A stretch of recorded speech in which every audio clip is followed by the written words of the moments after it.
안녕하십니까. 더불어민주당 부평구의 국회의원 박상훈입니다. 오늘은 김민석 국무총리 후보자 인사청문회 특별위원회 위원 자격으로 이 자리에 섰습니다. 국민의힘은 김민석 후보자의 무차별적인 의혹 제기를 하기 전 해당 정당의 위원회 재산 증식부터 밝히시기 바랍니다. 공정과 상식의 잣대는 스스로에게 먼저 적용하십시오. 존경하는 국민 여러분, 최근 총리 인사청문위원회 국민의힘 주진우 의원이 김민석 총리 후보자에 대해 재산 형성과 채무 변제 의혹 제기 그리고 무차별적인 정치 공세를 반복하고 있습니다. 마치 자신은 아무런 죄가 없느냐, 아무런 흠결이 없느냐, 도덕적 우위 이를 자처하며 심판의 칼날을 휘두르는 듯합니다.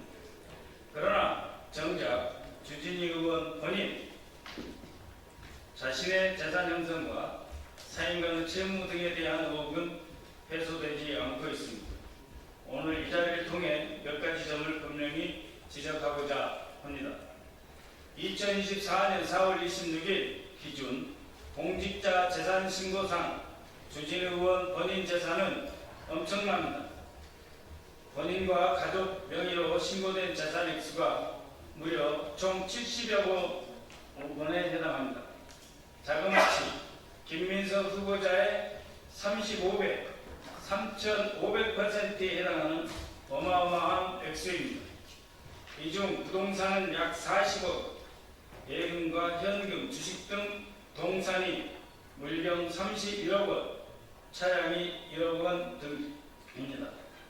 20년 가까이 공직에만 있었다는 사람이 도대체 검사 월급이 얼마나 된다고, 생활비 다 쓰고 남으면 뭘 저금할 게 있다고 70억 원의 재산을 모을 수 있습니다.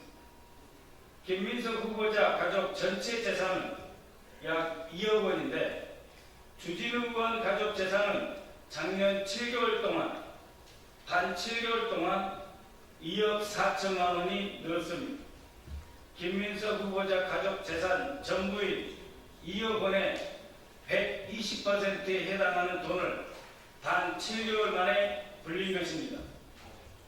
2025년 3월 등록된 공직자 재산 신고액을 기준으로 본인 예금은 5억 5천만 원, 배우자 예금 6억 6천만 원, 장남 예금은 1년에 4천만 원이 늘어서 자그마치 7억 8천만 원에 해당합니다. 일부 보험이 있었다고 하지만 상당 액수가 언제든지 현금으로 인출 가능한 현금성 자산들입니다.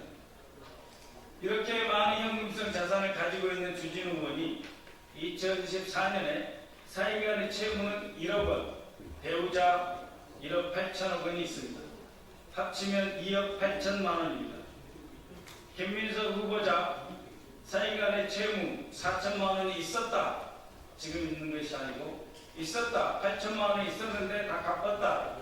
그걸 시비 삼고 있는 현금성 자산 약 30억 원에 달하는 돈을 가진 사람이 채무가 부부 합쳐 2억 8천만 원이 있습니다.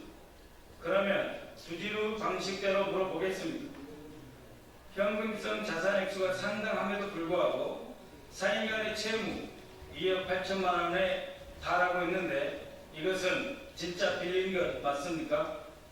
또 1억 원에 대해 상환했다고 되어 있는데 무슨 돈으로 어떤 소득으로 갚았습니까? 현금성 자산이 그렇게도 많은데 왜 빌렸고 그런데도 여전히 갚지 않은 돈은 또 왜 이렇게 많이 있습니까? 또 배우자는 1년간 274만 원을 상환하는 데 그치는데 은행 대출을 월화를 해서 상환하는 방식도 아닌 사인간의 채무인데 왜 300만 원도 아니고 274만 원을 갚습니까? 위장 채무입니까? 진짜 채무 맞습니까? 주진우 의원과 가족들이 보유한 상가, 예금이 포함된 현금성 자산 등에 대한 상세한 재산 형성 경위를 알 수가 없습니다. 또 공직자로서 재산 신고는 되어 있다고 하나 그 출처에 대해서는 알 수가 없습니다. 혹시 정치권 임무를 앞두고 거액의 후원금을 예금으로 돌려 보관하고 있는 것은 아닙니까? 이에 대해서 검찰은 인지사건으로 수사하지 않고 뭘 하고 있습니까? 서로 봐주게 하고 있습니까? 또 주진우 의원의 아들 2005년생으로 김민석 후보자의 아들과 같은 나이입니다. 2005년생 주진우 아들과 2005년생 김민석 후보자의 아들 같은 나이인데 벌써 주진우 의원의 아들은 7억 4천만 원에 달하는 예금을 가지고 있습니다. 예금 200만 원 신고한 김민석 후보자 아들보다 370배에 해당하는 돈입니다. 조부의 증여에 의해서 형성된 것 아닙니까? 정상적이라고 자신할 수 있습니까? 조부의 증여가 맞습니까? 주진우가 김민석 후보자에게 조롱하는 용어를 빌려 쓴다면 할아버지가 스폰서입니까? 김민석 후보자는 모든 재산 증식을 세무신고 등 합법적 절차에 따라 진행했으며 그 내역도 제출하고 있습니다. 차용증 사본도 언론을 통해 공개하고 있습니다.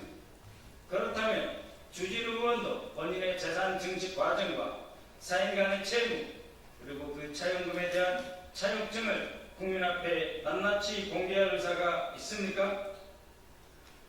모든 것을 다 해봐야 김민석 의원 재산 2억입니다. 거기 어디에 부정부패가 있습니까?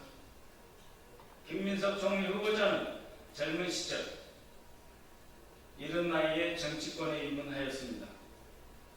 서울대 총학생회장 출신으로 386 세대의 대표 주자로서 주목을 받았고 30여 년 전인 2002년 민주당의 기대를 안고 서울시장 후보로 출마하여 화려한 정치적 조명을 받기도 했습니다. 그러나 그 이후 그의 정치적 여정은 결코 순탄치 않았습니다. 젊은 시절 시작한 정치였지만 그 누구보다도 험난한 가시밭길을 걸었습니다. 오늘 총리 후보자 자리는 그 지난한 세월 동안 스스로 역경을 이겨내고 극복한 과정에서 쌓아올린 노력의 결과물입니다. 정치적 자금 문제로 시련을 겪었고 표적 사정과 과중한 세금 압박으로 경제적 고통이 수년간 이어졌습니다. 전세금을 털어서 추징금을 갚고 매달 숨막히는 그 무거운 중가산세에 시달리며 신용불량자 신세까지 떨어졌습니다.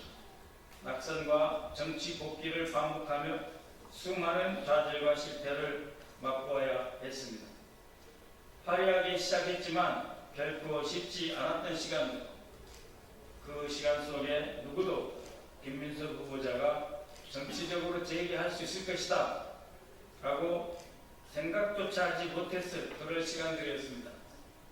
그러나 포기하지 않고 묵묵히 견뎌 마침내 국민 앞에 다시 선 사람, 그것이 오늘 우리가 바라보는 김민석 총리 후보자의 모습입니다.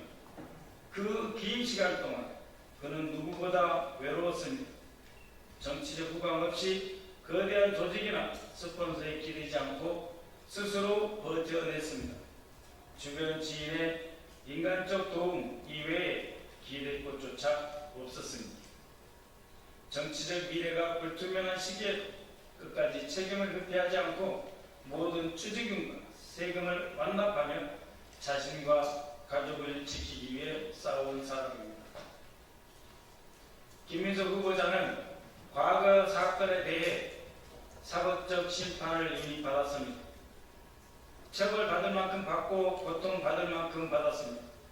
벌금형을 수행하며 법적 책임을 졌습니다. 전세금을 돌아가며 2억 원의 추징금을 성실하게 납부했고 동일 사안에 대해 매월 140만 원에 달하는 중가산 증여세도 납부했습니다. 20여 년 가까운 세월 야인으로 지내면서 정치적 책임까지도 졌습니다. 그런 모습을 주진우 의원이 피식하며 웃어 비웃을 수 있습니까? 본인 얘기대로 자기 객관화가 너무 안 되는 것 아닙니까?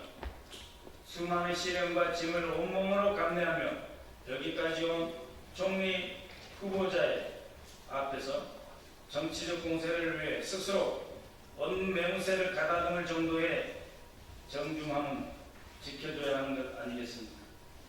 국민의힘 주진우 의원께 촉구합니다. 정치적 도덕성을 말하려면 스스로의 거울부터 먼저 들여다보아야 합니다. 남의 상처를 발판 삼아서 자신의 정치적 이익을 쌓으려는 저렴한 공격은 국민의 상식과 공감을 얻을 수 없습니다.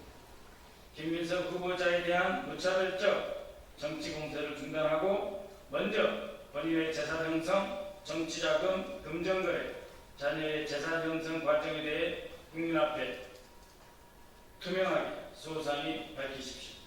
그 과정에서 이해 충돌은 없었는지 충분히 소명해야 할 것입니다. 공정과 정의는 남을 두들겨 패는 도구가 아닙니다. 자기 자신을 뒤돌아보는 거울이 되어야 할 것입니다.